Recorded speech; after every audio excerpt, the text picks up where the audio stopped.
So do you have a partner where you just feel like you're walking on eggshells? Anything you say or do, they're gonna explode. Kind of reminds me of my dad. That's how I felt growing up.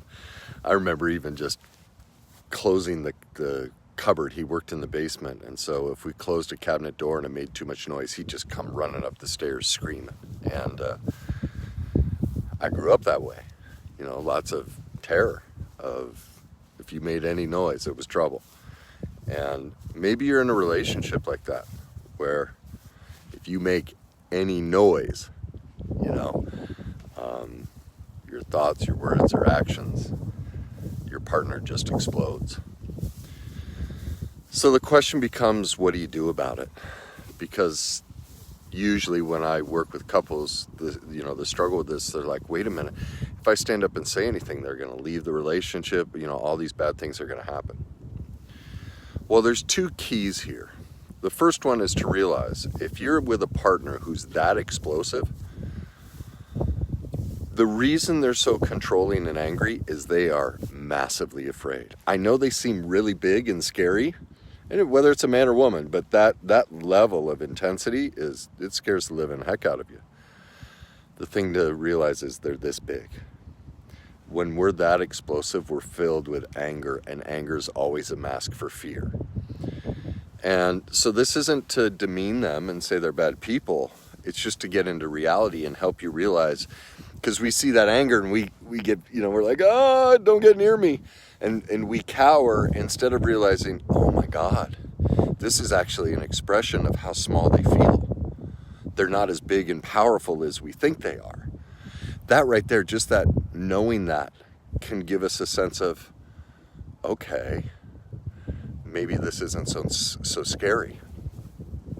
Now, the second piece to that is what always gets people in trouble in this dynamic is they don't share their thoughts and feelings. They keep them to themselves because they get in their head and they're like, well, they're going to yell, they're going to scream, they're not going to love me, they're not going to like me. So they give themselves away. They never express their needs and wants. They never share what's important to them because they're afraid of loss. Well, it's called a paradox. They're thinking, wait a minute, if I stay quiet and keep calm, I'll keep things together. I'll keep them happy. And if they're happy, they'll love me and like me and treat me better. Well, do you see, if we're not expressing our needs and wants, if we're not being authentic, if we're constantly pulling ourselves back, shutting ourselves down, they don't even know who we are. Do you see, we already don't have a relationship. The breakup has already happened. We're just living with somebody or spending time with somebody, yet neither one of us is authentic and real because we're not expressing who we are. And that's the thing it's like, oh, I don't want to hear that because then all of a sudden that makes me responsible. Wow, if I don't stand up for myself and say and confront this, what that really means is I'm not in the relationship. It's so much nicer when I can blame them and say, well, they're big and scary, they scream and yell, and I can put all the blame on them. Wait a minute, Kenny, you're saying I'm part of the problem? In a very loving, kind way, yes, you are, because you've left the relationship. Now they don't even know who you are. They don't know what matters to you. And nothing, do you see also nothing can change. It can never get better.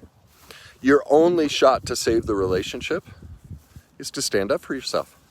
Is to express your needs and wants. And it's not that you get your way. It's not that you win.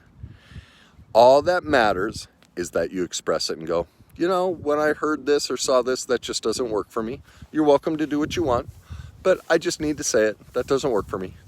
And so if I see that, I'm just going to leave the room. Just wanted you to know. Do you see how that takes full ownership? You're not controlling them.